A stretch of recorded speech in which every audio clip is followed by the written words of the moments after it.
I didn't read Dee's book because I figured that it wouldn't be truthful. Um, I was appalled. I was mortified. I was angry and sickened. There's a moment, quiet, almost fragile, when a person realizes something is wrong long before the proof ever arrives. It's a subtle instinct, a tightening in the chest, a whisper in the mind that says, "Be careful, this isn't what it seems." For Donna Presley, that moment happened years before a single word of Dee's book ever hit the public. And when she finally heard that Dee had put pen to paper, when she learned a book about Elvis, about Graceland, about the family, was making its way into the world, she didn't rush to see it. She didn't tear through the pages looking for the truth. She didn't need to. She already knew exactly what kind of story Dee would try to tell. It's strange, isn't it, how a person can sense the shape of a lie long before the lie itself arrives. But families, real families, they feel things. They pick up on the little fractures, the quiet tensions, the glances that last too long, the smiles that aren't real. And in the Presley family, those small things mattered because the world was always watching them. Even at their most vulnerable, eyes followed, ears listened, and whispers were carried far beyond the walls of Graceland. After Elvis died, the air at Graceland felt different. Not just heavy, but hollow in a way Donna could barely describe. It wasn't just grief. It was the sudden stillness of a man who had been the center of every room, every conversation, every heartbeat in that house. And when he was gone, everything around his absence felt jagged, unfinished, like the world had been cracked open and no one knew how to put the pieces back together. Donna wasn't just a cousin to Elvis. She was family in the truest sense, woven into his life from childhood, bound by memories that belonged only to the people who were there before the fame, before the tour, before the lights swallowed him whole. She'd seen him laugh without fear of cameras. She'd seen him cry over losses that never reached the newspapers. She'd watched him carry burdens that were far too heavy for one man, even one as mythical as Elvis Presley. So when the news of Dee's book reached her, it wasn't curiosity that stirred in Donna's heart. It was something closer to dread, and something even deeper than that, certainty. Because she remembered the early days. She remembered the way Dee first entered their world. It was after Gladys died, and the light in Vernon Presley seemed dimmer, not gone but flickering. He was lonely. Anyone could see that. The kind of loneliness that eats at a man's spirit if he doesn't find something or someone to hold on to. And then came Dee Stanley, with her bright smile and her easy charm, stepping quietly into a space that had once belonged to Gladys, a woman the family still spoke of in hushed, reverent tones. Even as a young woman, Donna noticed the shift. It wasn't dramatic. It didn't explode into the household in some wild confrontation. It was softer than that, almost invisible, but it was there, a kind of distance that settled in the hallways whenever Dee was around, a cautiousness in Vernon's posture, a tension in the air that Donna couldn't name yet, but felt deeply. Dee wasn't cruel. She wasn't loud or reckless, but she carried an energy that didn't blend easily with the Presley way of loving, grieving, or remembering. And perhaps the hardest thing for Donna was realizing that Dee didn't just join the family. She inserted herself into the emotional center of their lives at the exact moment they were most vulnerable. And vulnerability has a way of blurring judgment. Still, Donna tried, because that's what Presley women did. They gave chances. They found the good in people. They tried to keep the peace even when the world expected their family to fall apart under pressure. But even then, there were moments, small, fleeting moments, when Donna caught something in Dee's eyes that unsettled her. Not anger, exactly, not jealousy, something closer to calculation, as if Dee was always taking note, always storing things away. Conversations, tensions, stories. Little pieces of Presley life that didn't belong to her to twist or retell. Years later, that feeling would come rushing back with brutal clarity. Back then, though, it was just a sensation, a tug at the edge of Donna's awareness that she couldn't quite decipher, and the family, already dealing with so much loss, didn't want to stir up more conflict. They worked around the tensions. They tried to blend old wounds with new beginnings. They tried, above all, to protect Elvis from more pain. Because Elvis felt those tensions too. He wasn't blind to the changes in his father. He wasn't deaf to the whispers. And more than anything, Elvis was a man who loved deeply, sometimes to his own detriment, but that love didn't always extend in equal measure. Some people in his orbit were embraced warmly, others tolerated. And Dee fell into the second group. She wanted to be understood. Perhaps she wanted to be respected. But the Presley loyalty, especially after Gladys, was a fortress. And no matter how many dinners she cooked, no matter how many smiles she offered, she sensed she would never fully break through the invisible wall around Elvis's heart. Years later, some people would say that's why the book happened. But in those early days, the book didn't exist, not even as a rumor. What existed was the quiet conflict, the unspoken discomfort, the way the family seemed to shift around Dee, careful not to aggravate an old wound or cause a new one. After Elvis passed, that caution magnified. The grief was raw. It cut through every layer of the family, leaving behind jagged edges that didn't fit together anymore.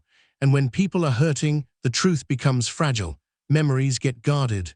Loyalties tighten. That was when the whispers started. Not from fans, not from the media. From people who had heard things, small remarks Dee made, stories she hinted at, versions of events that didn't match what the family remembered.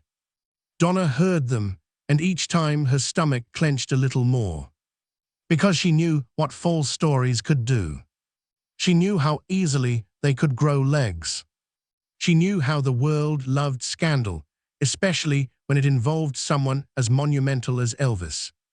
And she knew that Dee had always seemed dissatisfied, as if she believed she had been overlooked in the Presley legacy, as if she wanted her version of events, her place in the narrative, to matter more than the family was willing to give. In the quiet corners of Graceland, Donna remembered seeing Dee watch people, watch conversations, watch expressions, with a look that wasn't cruel, but wasn't warm either.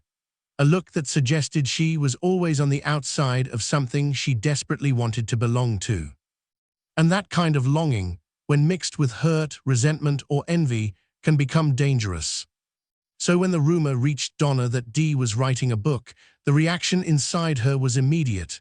Not panic, not anger, something colder, deeper, more resigned. Of course she is. She didn't say it aloud, but she felt it.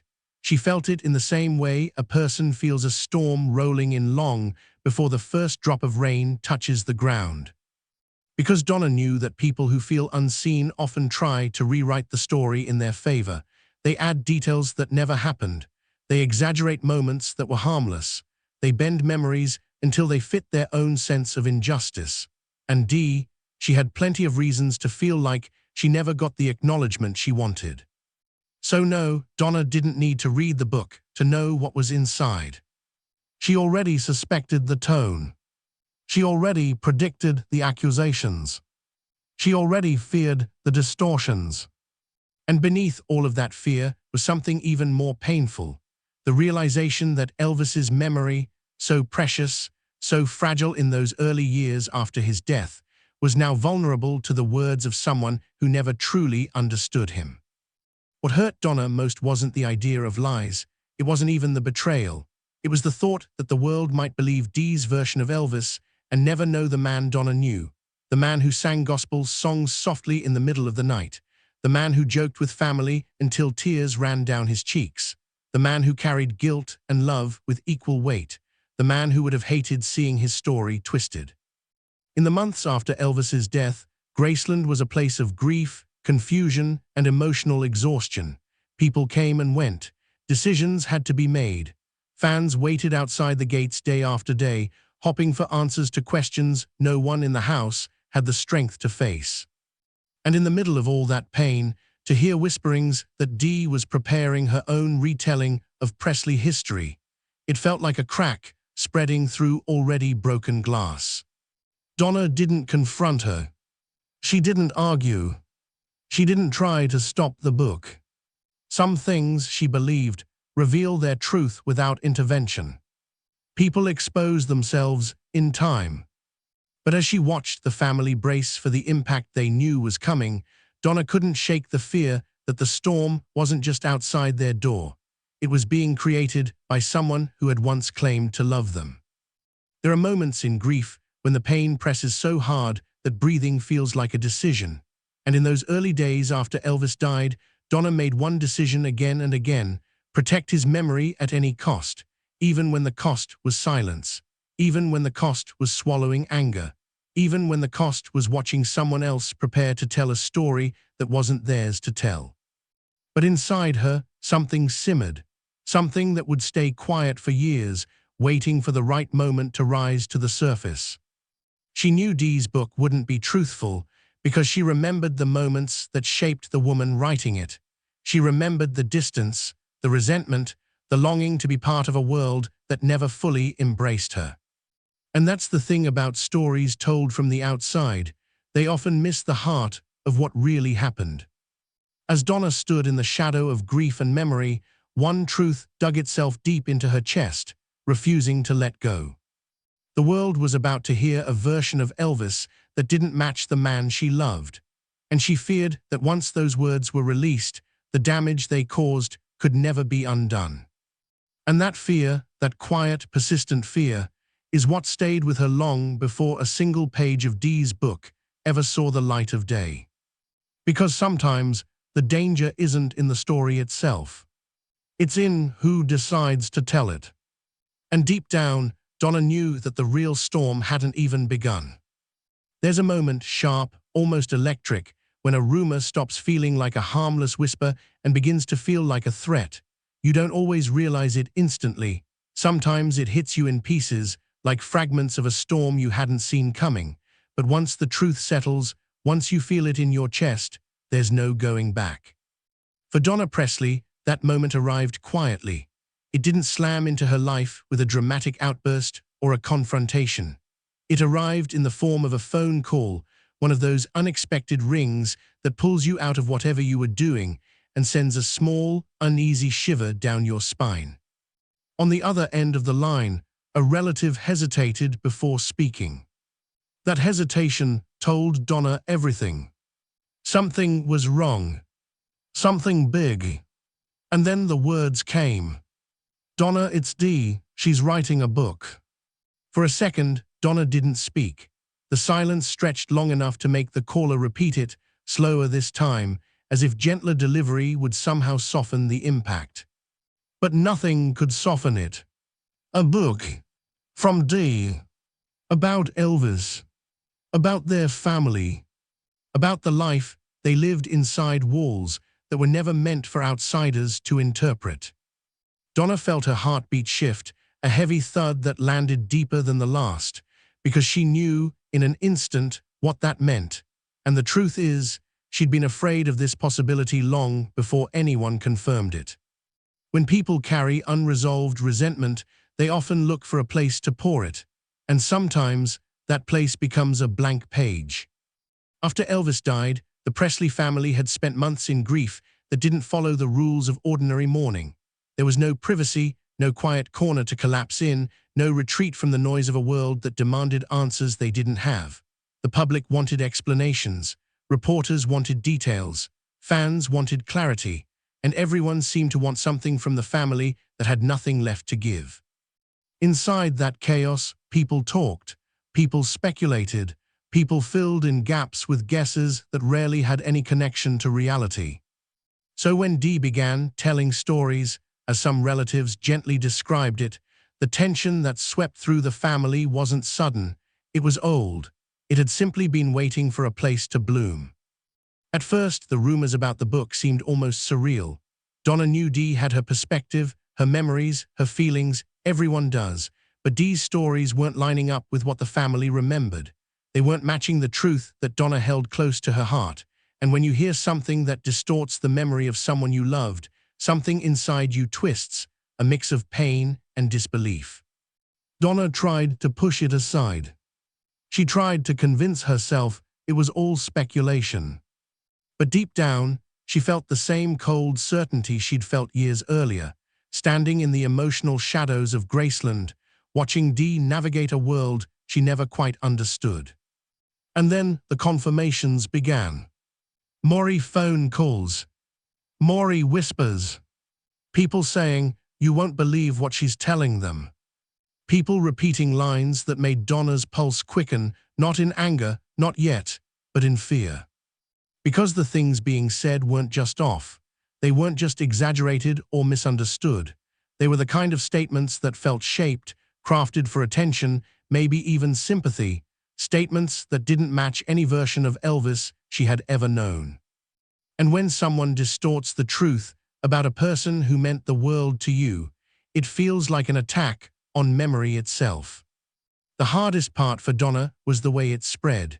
It started slowly. Someone heard something from someone else who had spoken to Dee, but as the months passed, those small murmurs turned into anticipation. People were curious. People wanted to read whatever story Dee was creating. Donna wondered, in quiet moments she never admitted to anyone, why Dee even needed to write anything at all. Had she been carrying this story inside her for years? Was she trying to claim part of a legacy she never fully belonged to? Was she trying to settle old emotional debts? These weren't cruel thoughts. They came from a place of confusion, maybe even pain, because Donna had always tried to understand people, even the ones who didn't make it easy. Still, every new piece of information about the book felt like a fresh crack spreading across the fragile glass of their family's healing. Elvis had only been gone a short time. His memory was still raw, still forming its place in the world. And suddenly, someone who had lived in his orbit, but not in his heart, was preparing to rewrite pieces of his life in a way the family didn't recognize. There's a particular kind of helplessness that comes when you know a story is being told and you can't stop it, you can't intercept it, you can't argue with pages the world hasn't read yet. All you can do is wait, even though the waiting tears at your nerves, one quiet moment at a time. And Donna waited. She waited while the rumors grew. She waited while the book moved forward. She waited while people whispered things that made her chest ache. But the truth is, she didn't wait to read the book. She already knew she never would. Because Donna believed something simple, something steady. A person's motive shapes the truth they choose to tell. And she had already seen enough to understand the motive. In the months when the book was being written, the family's emotions were fragile. People snapped at each other more than usual. Grief twisted conversations into knots. A simple disagreement could unfold into something deeper, fuller of hurt. When someone mentioned the book, how far along it was, what Dee had said recently, which stories she was focusing on, the atmosphere tightened. Not violently, not dramatically, but in a way that made everyone gather themselves a little closer, as if bracing for impact. Donna listened, carefully, quietly. She didn't add to the noise. She didn't fan the flames. But every story, every claim, every whispered detail pushed her instinct from uncertainty into certainty. She didn't need to see the words to know they weren't rooted in love. And that, more than anything, is what hurt. Because Elvis had spent his entire life giving love away freely, sometimes too freely. He trusted people who didn't earn it. He forgave people who didn't deserve it. He carried the weight of others' pain even when his own heart was breaking. To imagine someone using their connection to him, not to honor him, but to elevate themselves, made something deep inside Donna tighten. Not anger, not resentment. Something closer to grief. The book finally reached the public with the force of a sudden wind. People snapped it up. Headlines appeared. Talk shows wanted to discuss it. Fans argued. Some were confused. Some were devastated. Some insisted it must be true because why would someone close to Elvis lie? Those words hit Donna like a punch she never saw coming. Why would someone lie? Why indeed? She didn't answer that question out loud. Not then, maybe not ever in the way the world wanted her to. But she carried the answers inside her, the understanding of old tensions, old disappointments, old wounds that hadn't healed the way the world assumed. When the book spread, the damage wasn't just public. Inside the Presley family, something cracked open in a way no one expected. It wasn't loud, it wasn't explosive, but it was devastating. Conversations became shorter. Emotions ran higher. People who were already standing on emotional fault lines felt the ground shift beneath them. There were tears that didn't make sense at first. There were moments of silence that lasted too long. And through all of it, Donna kept coming back to one thought, one quiet, insistent truth. She didn't have to read the book to know it wasn't true. She didn't need pages. She didn't need chapters. She didn't need accusations printed in black and white. Because she'd lived the story herself. She'd been there. She'd seen the real man. She'd watched him love, hurt, laugh, struggle, and rise again and again. And she knew, deep in her bones, that the version of Elvis in that book wasn't the man she had known all her life. The unraveling wasn't just happening in the family, it was happening inside Donna too. Every time she heard a twisted story repeated in public. Every time she saw confusion in fans' eyes. Every time she remembered the quiet moments Elvis trusted her with.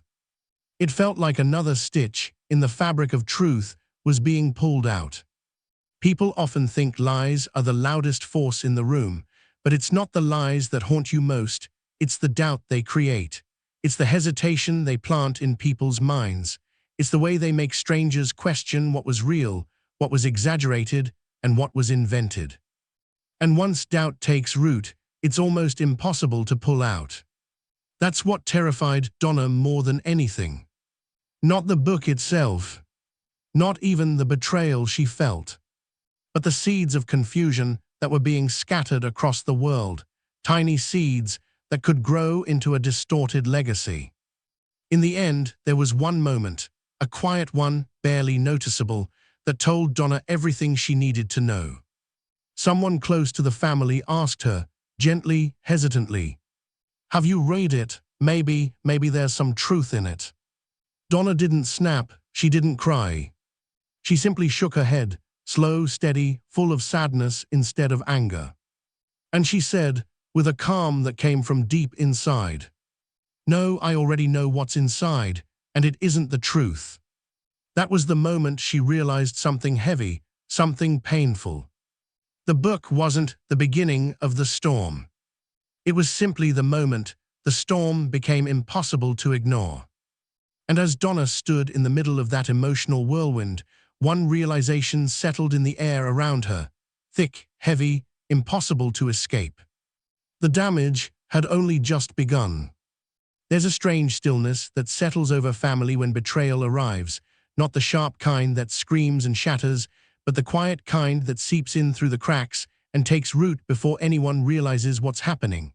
It's the kind of stillness that makes you pause in the middle of a sentence or forget what you were about to do because something in you feels off, tilted, unsafe. That's how it began for Donna.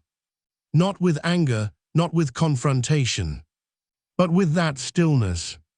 The book was out. The public had it in their hands. Dee's words were no longer whispers passed from person to person. They were printed, bound, and broadcast across the country. Every sentence now belonged to readers who didn't know Elvis personally, who didn't know the Presley family, who didn't understand the weight of a single distorted memory. And the first time someone repeated one of those distortions to Donna, innocently, almost casually, something inside her shifted.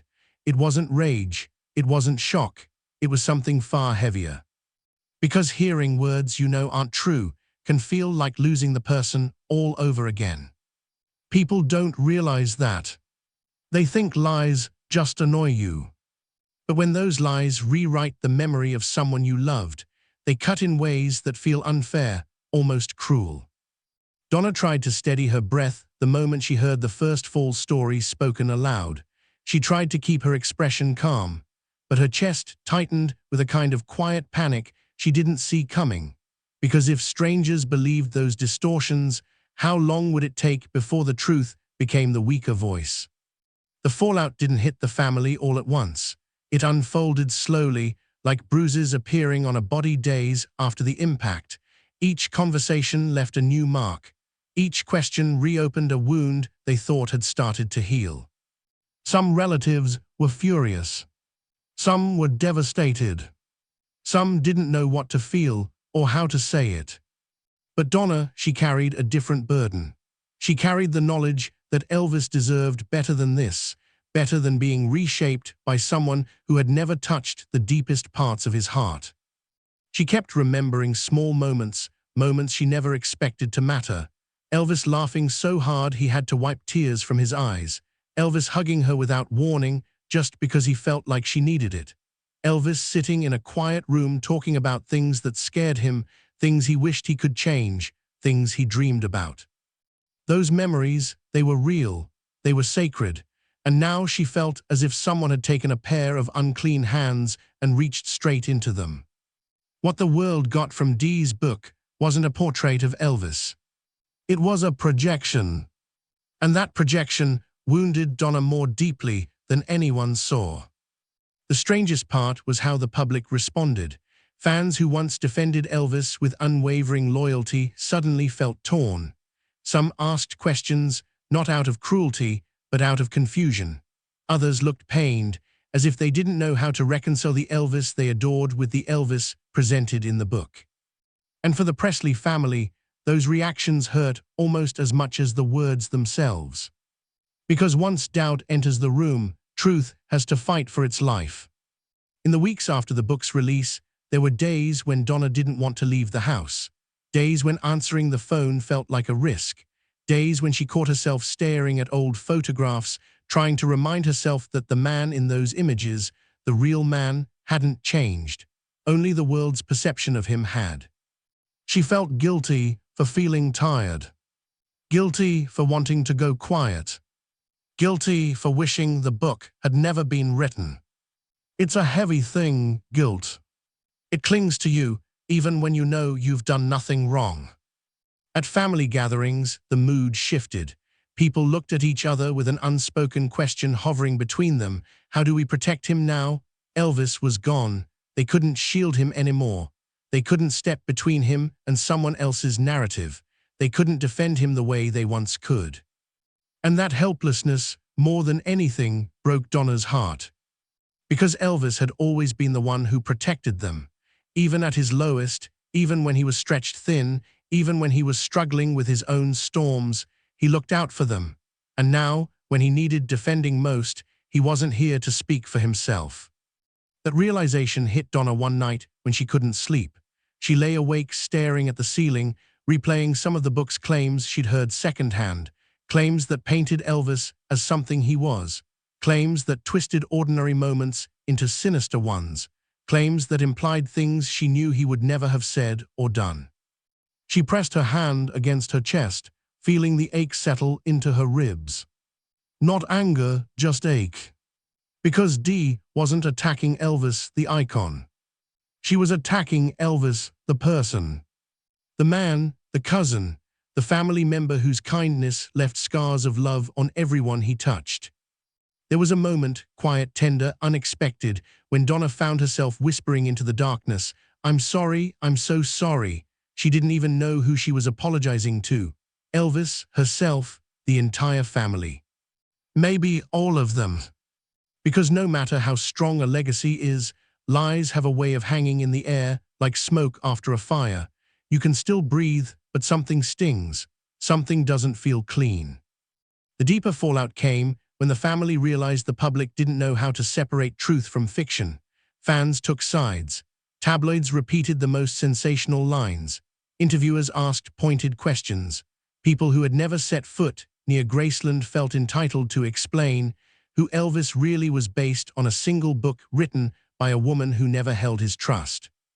Donna felt the ground shift under her. Not physically, emotionally. As if the foundation of her memories was being questioned. She found herself replaying moments, asking, did I remember that right? Did that happen the way I think it did? That's what lies do. They crawl into your head and make you doubt yourself. One afternoon, she saw a young fan crying outside the gates of Graceland. The girl held the book in her hands and looked torn, her face filled with uncertainty. For a moment, Donna just watched. She wasn't sure if she should approach or if she even knew what to say, but something in her, a protective instinct, pushed her forward. The girl looked up with eyes full of heartbreak and said, "I don't understand. Was he really like this?" And the pain Donna felt in that moment, it was almost unbearable. She knelt beside the girl, took a slow breath, and spoke softly, not defensively, not angrily, but with the kind of sincerity that can only come from someone who lived the truth. "No," she whispered, "he was." The girl didn't say anything. She just hugged the book to her chest, as if holding onto a version of Elvis that was slipping through her fingers. That hug haunted Donna for days, because she realized that the real fallout wasn't happening inside the Presley family. It was happening out there, in the world, in the hearts of people who had loved Elvis without ever meeting him. They were being forced to question something pure, something hopeful, something that had helped them through their own dark times. The idea that someone could take that away felt unforgivable. Within the family, old wounds reopened, resentments resurfaced. People blamed themselves for things that weren't their fault. Some blamed Vernon for bringing Dee into the family in the first place. Others blamed time, circumstances, life's cruel timing. But Donna, she didn't blame anyone. Or maybe she blamed everyone a little. That's the thing about grief, it never lands in one place. There came a moment, though, when sadness turned into something sharper, not anger, but clarity. Donna realized that the book hadn't been written to tell a story. It had been written to settle one. And not Elvis's. Hers. Dee's. The realization made Donna's hands tremble slightly when she thought about it, because knowing that someone used Elvis, his life, his memory, his name, to resolve their own resentments felt like a deeper betrayal than anything written on the page. It was the intention behind the words that cut the deepest. People can misunderstand. People can misremember. People can exaggerate without meaning harm. But when someone takes aim at the truth with the intention to reshape it, that's when the wound becomes permanent. In quiet moments, Donna felt something like mourning, not for Elvis, but for the purity of his story. The story the world deserved to hear. The story he earned with his kindness, his flaws, his struggles, his hope. That story had been pushed aside by a version that wasn't rooted in love. And that is what broke her. Because love was the foundation of everything Elvis gave, everything he built, everything he left behind. One evening, after a particularly heavy day, Donna stood alone near a window, staring out at the dark. She felt a heaviness that didn't come from anger or grief, but from understanding. Some betrayals don't yell. They whisper. And those whispers echo more painfully than any scream. The world had heard Dee's version of events, loudly, boldly, unfiltered. And Donna knew the damage couldn't be undone. The truth was still there, alive, breathing, but now it had to compete with something colder, something crafted, something louder. And as she stood there, hands pressed lightly against the glass, she felt a single realization settle into her chest, heavy as stone. The fallout wasn't just about broken trust. It wasn't even about the lies themselves. It was about the intention behind them. The intention that had hovered in the background for years, waiting for the chance to strike. And that intention had finally found its moment. The quiet around Donna intensified. The air felt thicker, the night darker, as one question rose inside her, unsettling, unresolved, impossible to silence. If someone is willing to twist the truth about the man who gave them everything, what else were they capable of twisting?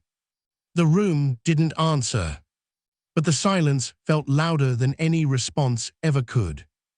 There comes a point in every story, especially the painful ones, when the noise finally quiets and you're left with only the echoes of what's been said, what's been lost, and what still lingers in the air. It's in that quiet that legacy begins to take shape.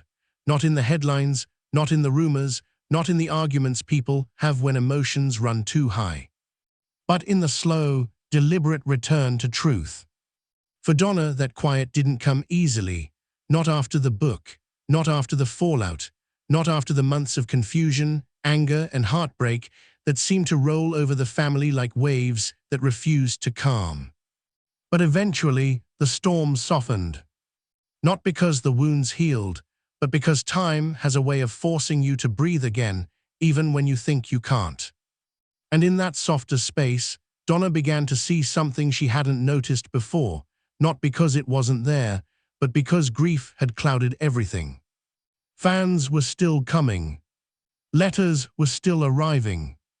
People were still singing Elvis's songs, still sharing their memories, still telling the world what he meant to them. Despite the distortion, despite the rumors, despite the book that had tried to reshape parts of his story, Elvis's legacy had survived the blow. Not untouched, not unscarred, but alive. And the truth, his truth, was still reaching people. That realization didn't erase the pain. It didn't magically smooth over the fractures, but it gave Donna a quiet strength she didn't know she still had.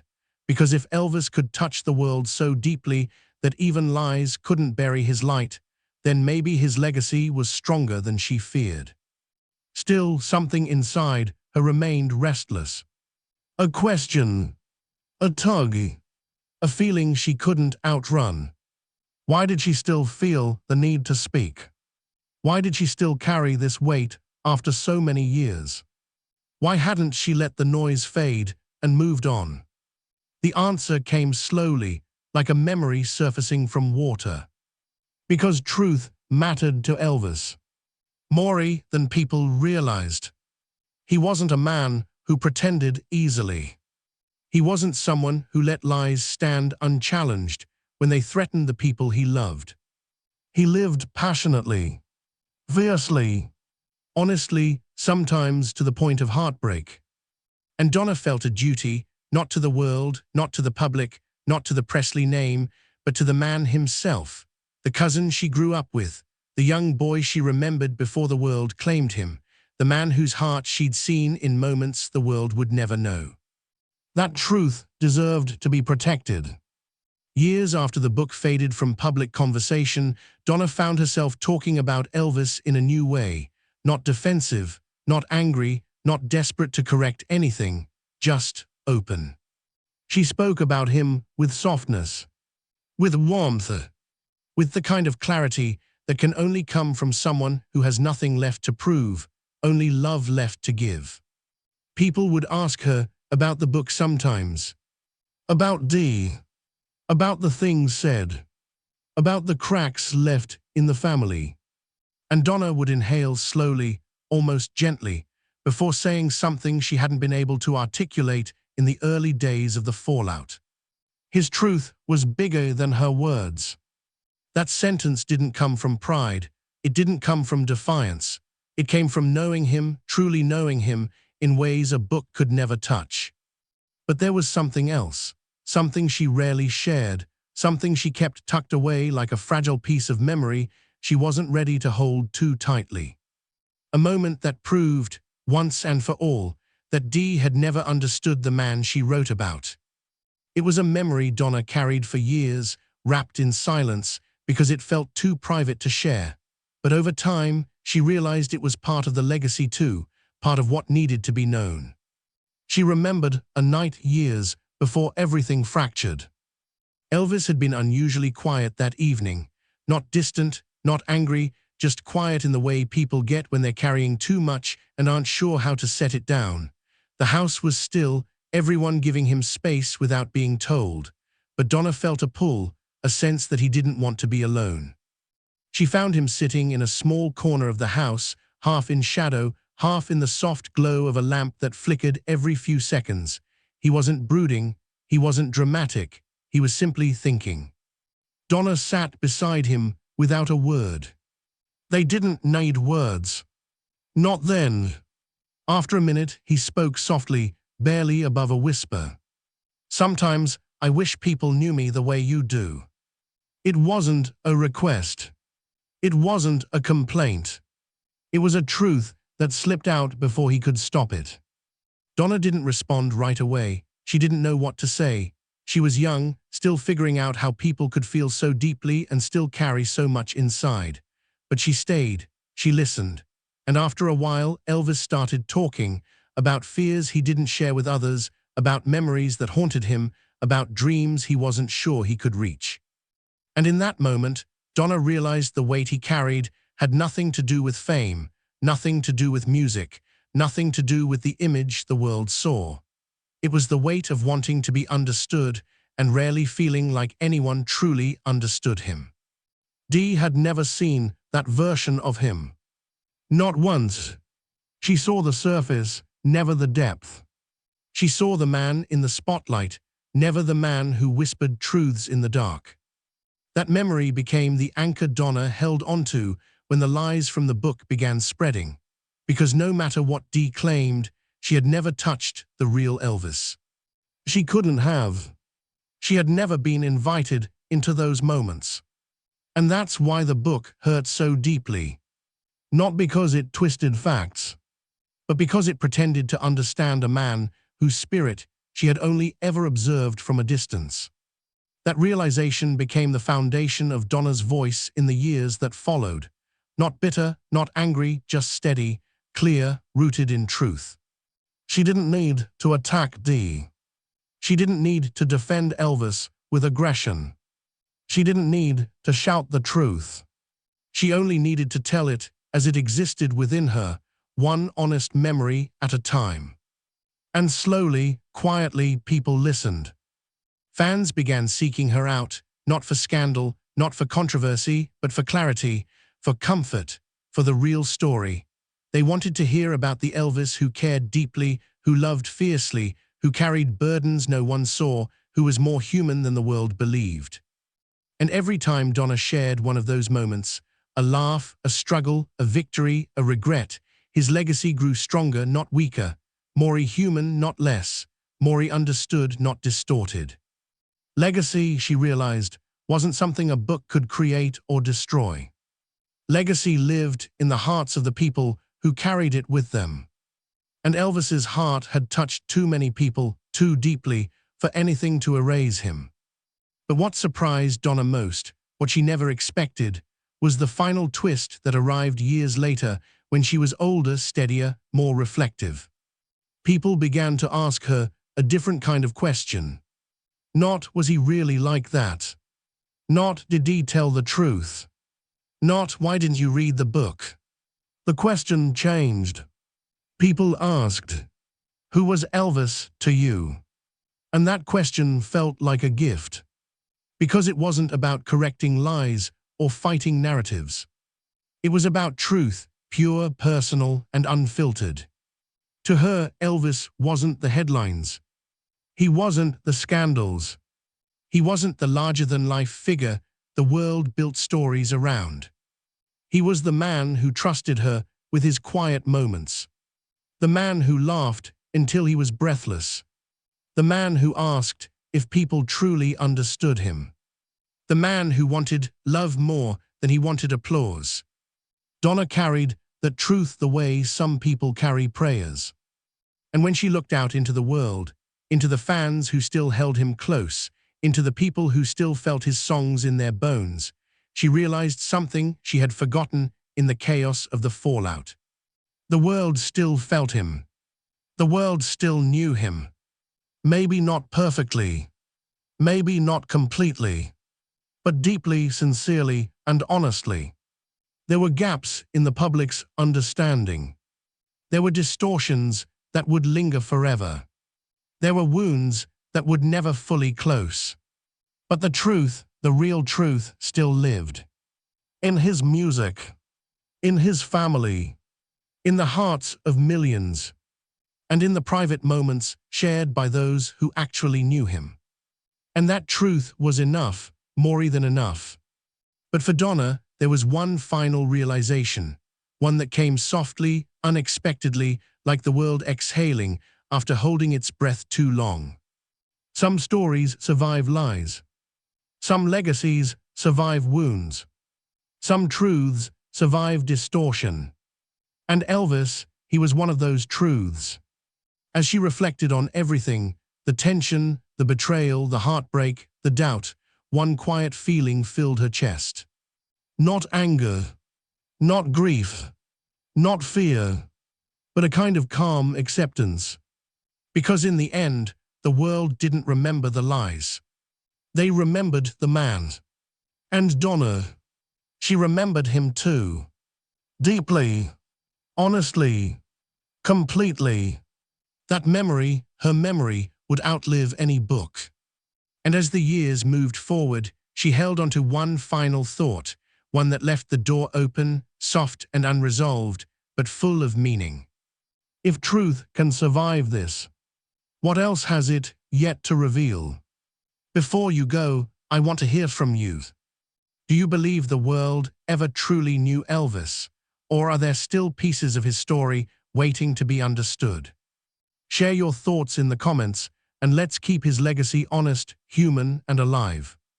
If this story moved you, don't forget to like, subscribe, and join us for the next chapter in uncovering the real Elvis Presley.